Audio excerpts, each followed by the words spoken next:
की जय। विश्व वंदनीय संत सम्राट बंदी छोर सदगुरु श्री कबीर साहब जी, मेरे हृदय मंदिर के आराध्य परम पुरुष सदगुरु श्री महंत साहब जी, पूजा के योग सभी संत समाज, मैं चरण कमलों में सिर झुका के तेरे बार बंदी करता हूँ। बोलिए श्री सदगुरुदेव की जय। सदगुरु श्री कबीर साहब जी अखंड बाल ब्रह्मचारी संत थे।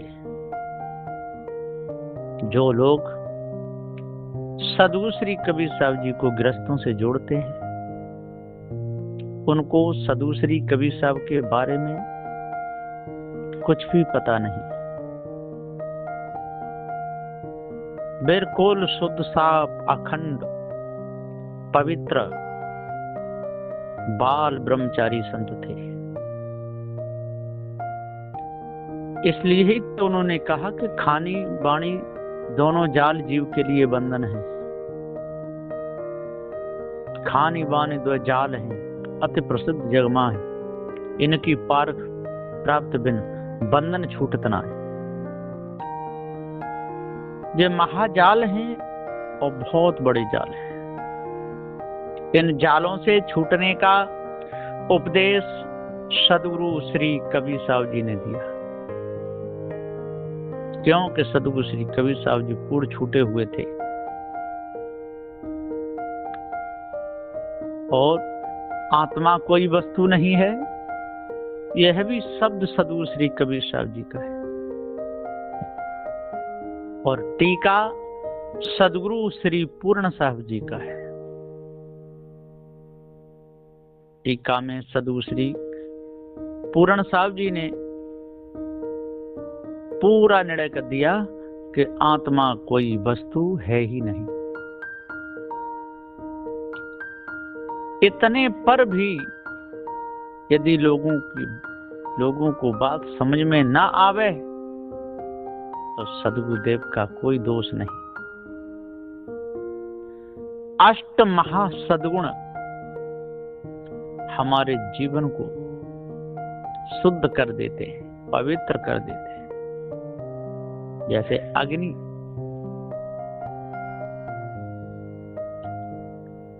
सोना यदि अग्नि में गिरता है तो चमकने लगता है। कनिक अग्नि पर तपता है। जैसो जैसो तपे रूप दिन दूना खिलता है। सोना अग्नि में तपाया जाता है और जैसा जैसा वो तपता है और तैसा तैसा खिलता है। इसी प्रकार से मनुष्य खानी में ये जीव आकर के पारखी संतों की शरण में लग करके और सदग्रंथ बीजक को पढ़ेगा तो दिन प्रतिदिन खिलता चला जाएगा। उसे निस्वरूप का ज्ञान हो जाएगा और भ्रम मिट जाएगा। क्योंकि सारे संसार में भ्रम ही भ्रम है, धोखा ही धोखा है। सत्य न्याय निर्णय की बात को कोई मानता नहीं। विचार की बातों को लोग महत्व नहीं देते। यदि कोई विचार की बात कहता है, निर्णय की बात कहता है, तो लोग विरोध करने लगते हैं। और भरम भूल की बात यदि कोई कहे तो बड़े गौर से सुनते हैं, प्रचार करने लगते हैं, महिमा गाने लगते हैं। जो भ्रमिक लोग हैं, जो भूले हुए लोग हैं, जो जीव को आत्मा कहते हैं, ऐसे लोगों की संसार में मान्यता बहुत बढ़ा रखी है। साहब कहते हैं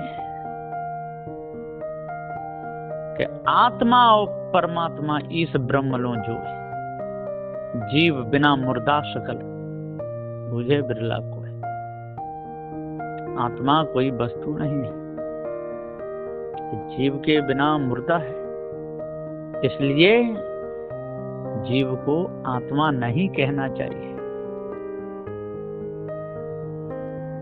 लेकिन जैसा जैसा प्रचार कर रहे हैं पारकी संत, और तैसा तैसा ही भ्रम के लोग घुस करके विनाश कर रहे हैं। एक काम बनाता रहे और दूसरा रोज रात को बिगाड़ता रहे तो वो काम कभी बनता नहीं। जैसे घर में पति कमाई के लाता रहे और पत्नी बर्बाद करते रहे तो वो कभी आगे बढ़ नहीं सकता है, क्योंकि एक तरफ से आ रहा है और एक तरफ से जा रहा है। रहेगा क्या?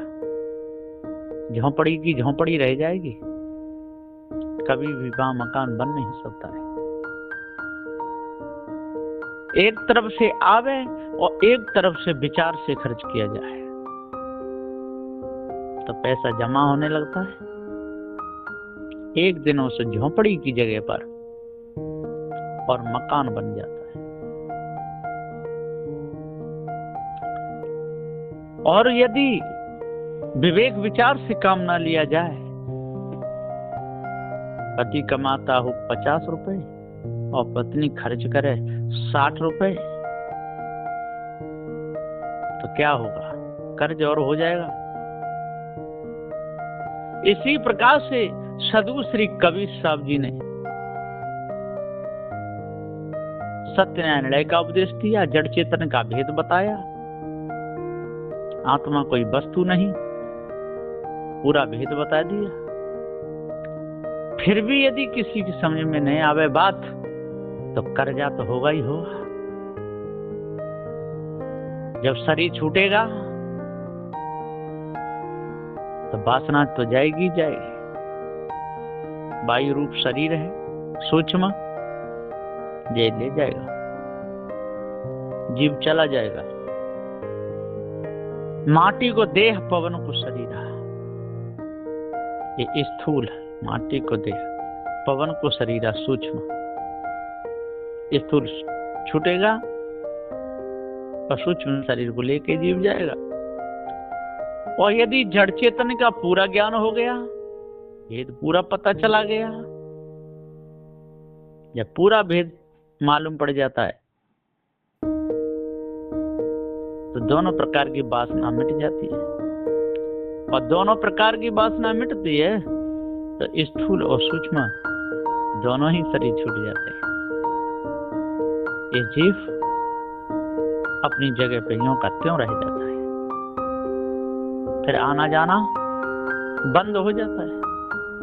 फिर पृथ्वी, जल, अग्नि, वायु के परमाणु इसका कुछ नहीं बिगाड़ सकते। जहां मुक्त हो जाए वहीं पर ठहर जाता है। लोग कहते हैं कि जल में हो गया तो बाहर ले जाएगा जल, है ना। ये पोल कहीं हो गया तो वायु बाहर उड़ा ले जाएगी।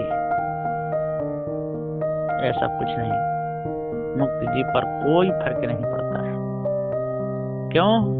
कि पृथ्वी, जलवायु, अग्नि का बना हुआ शरीर उसके पास में नहीं है। वो शरीर से अलग हो गया, वासना खत्म हो गई। तो साहब कहते हैं कि जब तक अष्ट महासद्गुणों को हम धारणा नहीं करेंगे तब तक पछता जा नहीं सकती है। पछता के त्यागे बिना मानव गुण नहीं आए। पछता के त्यागे बिना मानव गुण आ ही नहीं सकता। पारख ज्ञान बिन भटकत फिरे, जहां तहां धक्का खाए। पछता के त्यागे बिना और मानुष गुण नहीं आए और जहां तहां भटकत फिरे। धक्का भारी खाए, धक्के खाएगा, बचेगा नहीं। कबीर साहिब ने न्याय की दीनी बात बताए, फिर भी समझ न आवे तो उपदेश कहा करा है।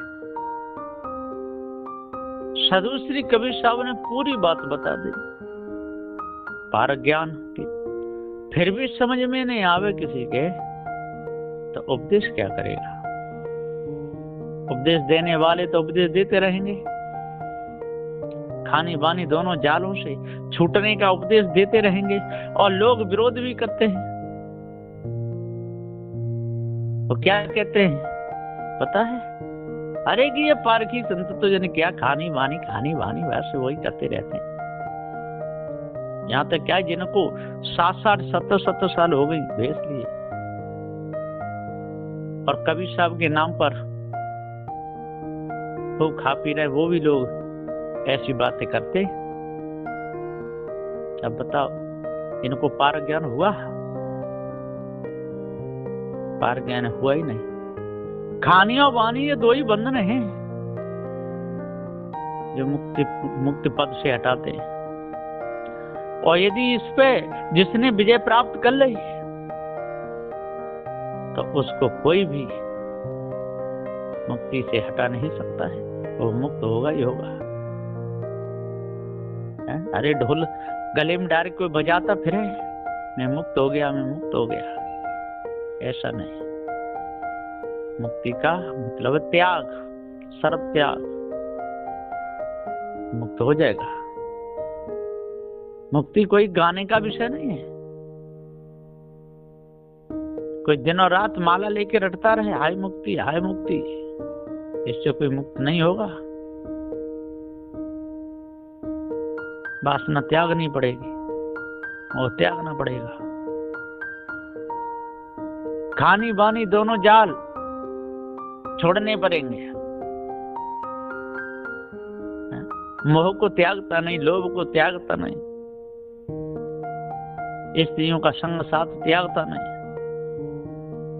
कहता मैं मुक्त हो गया। ऐसे थोड़ा कोई मुक्त हो जाता है। मुक्ति कोई नींबू का शरबत नहीं है सो पी लो शक्कर डाल के। भाव बंधन से छूटबो मुक्त सीको ना। जो भाव बंधन से छूट जाता है, जो प्रयत्न करके, जो पुरुषार्थ करके तब मुक्त होता है। वो कौन सा प्रयत्न है? सर्व त्याग, वो महाप्रयत्न है जो लोग संसार में मेहनत करके प्राप्त करते हैं। और एक बिना मेहनत किए ये मुक्ति का क्या है?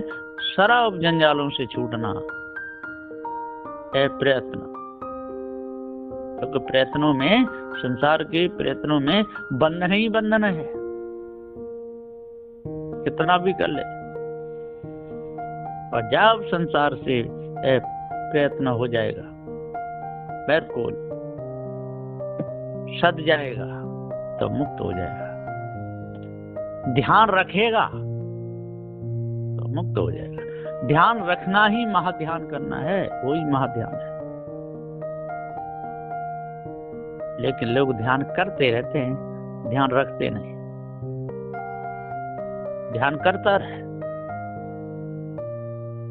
जब तक ध्यान नहीं रखेगा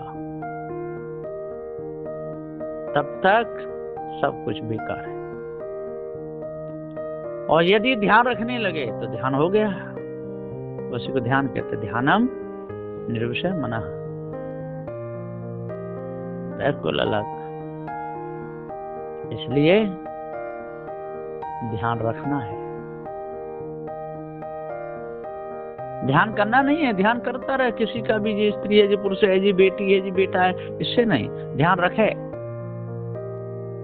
ये पत्नी है, ये मेरी पत्नी है, ये बेटा है, ये बेटी है, ऐसा ध्यान रखे विवेक विचार के साथ, तो सबकी मर्यादाओं का वो पालन कर सकता है। अपनी इज्जत भी बचा सकता है और दूसरे की इज्जत भी। और ध्यान रखा है और ध्यान कर रहा है तो क्या करेगा? ध्यान तो कोई चोरी का ध्यान कर रहा है, कोई विचार का ध्यान कर रहा है, कोई दूसरे की प्रतिष्ठा गिराने का ध्यान कर रहा है।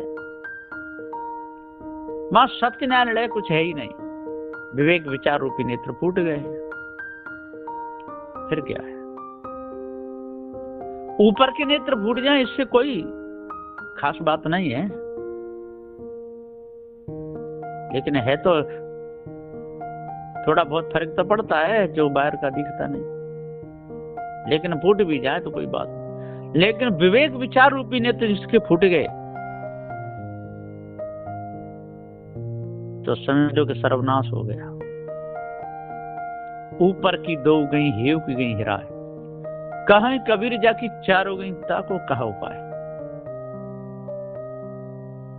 सदगुरु देव जी कहते हैं कि विचार से काम लो, हर समय विचार से काम लो। साधु तो होना चाहिए, चाहे स्त्री हो चाहे पुरुष हो, त्याग वैराग में आना चाहिए, साधु होना चाहिए, साधना करनी चाहिए। पर ये नहीं कि साधु और साध्वी दोनों एक ही तख्त पे बैठ के साधना करें, ऐसा नहीं, ये बिल्कुल गलत है। एक ही मंच पे बैठ के साधना करें, ऐसा नहीं। अलग अलग शरीर है, अलग अलग जीव है, जीव सब अलग अलग हैं, सब अजर अमर अखंड है। जो भी साधना कर लेगा वो बंधनों से छूट जाएगा। इसलिए जो ऐसा कहता है कि स्त्री और पुरुष दोनों एक ही आसन पे बैठना चाहिए, एक ही मंच पे बैठना चाहिए, समझ लो कि वो भूल में डाल रहा है, स्वयं भूल में है और दूसरों को भी भूल में डाल रहा है। जो स्वयं भूल में हो और दूसरे को भूल में डालता हो, ऐसों से सदा दूर रहना चाहिए। क्योंकि जो स्वयं भूल में है, दूसरों को भूल में डाल रहा है और स्वयं के विवेक विचार नेत्र भी फूटे हुए हैं और दूसरों को भी फोड़ना चाहता है, समझ लो। तो सदगुरुदेव जी पुकार के समझाते हुए कहते हैं कि जो स्वयं भूल में हो और दूसरे को ही भूल में डालता हो, तो समझ लो कि विवेक विचार रूपी नेत्र उसके ढके हुए हैं, माने पूरे फूटे ही हुए हैं। क्योंकि जब घट अलग अलग है और जीव भी अलग अलग है, तो आसन भी अलग अलग ही होना चाहिए। कहीं सत्संग हो रहा है, मंच लगाया गया है, तो जो स्त्री घट में जो साधु हैं,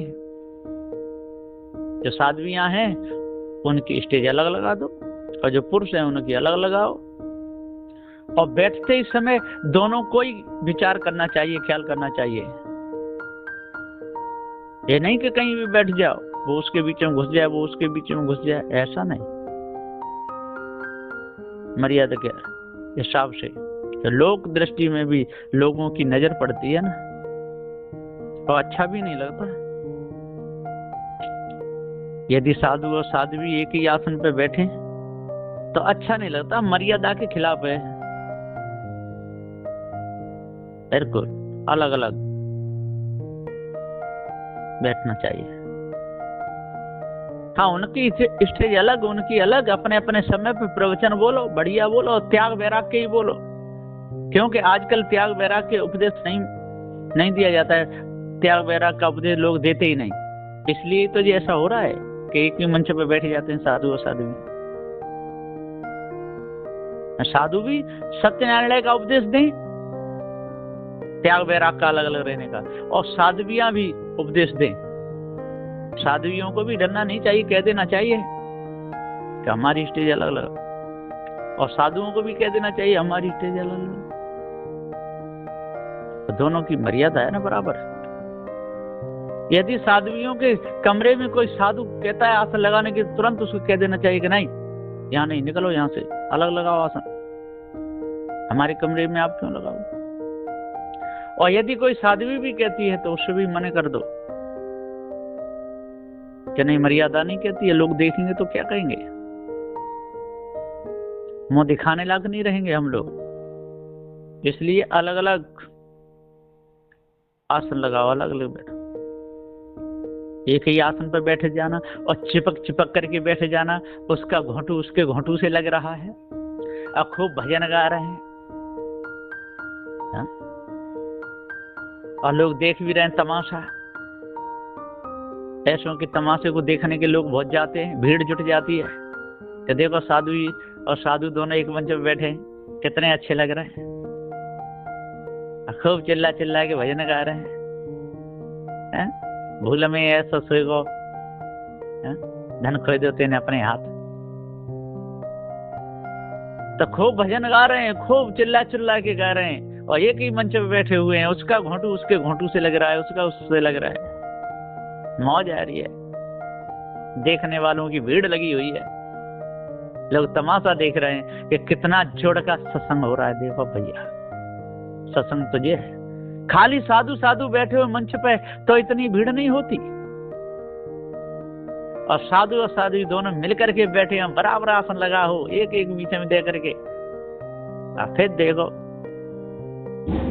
कितनी भीड़ हो जाती है, लोग कितना तमाशा देखते हैं, हंसी तक उड़ाते हैं, कहता अरे भैया सत्संग है, क्या जोड़ का भजन गाया साधु ने, क्या जोड़ का साधु ने, दोनों की जोड़ी देखो कितनी अच्छी जम रही है।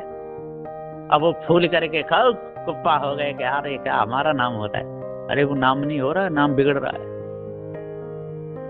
इसलिए अपने अपने सुधार में लगो, अलग रहो। साधु रीत के हिसाब से उपदेश दिया जा रहा है, इसको कोई बुराई ना समझे, ये बुराई नहीं है, रुक जाओ। तो सदगुरुदेव जी पुकार के समझाते हुए कहते हैं कि जब तक भ्रम को दूर नहीं करोगे, भूल को दूर नहीं करोगे, भ्रम को दूर नहीं करोगे, तब तक मन के विकार दूर हो नहीं सकते। इसलिए सुंदरी न सो है सनकादिक के साथ, कबहू दाग लगावे कारी हाड़ी हाथ। इसलिए अपने को जानना चाहिए, भ्रम को मिटाना चाहिए, भूल को दूर करना चाहिए, तब पूर्ण शांति मिलेगी, नहीं तो मिथ्या धोखे में जीवन चला जाएगा, कुछ भी नहीं मिलेगा। बोलिए श्री सद्गुरुदेव की जय।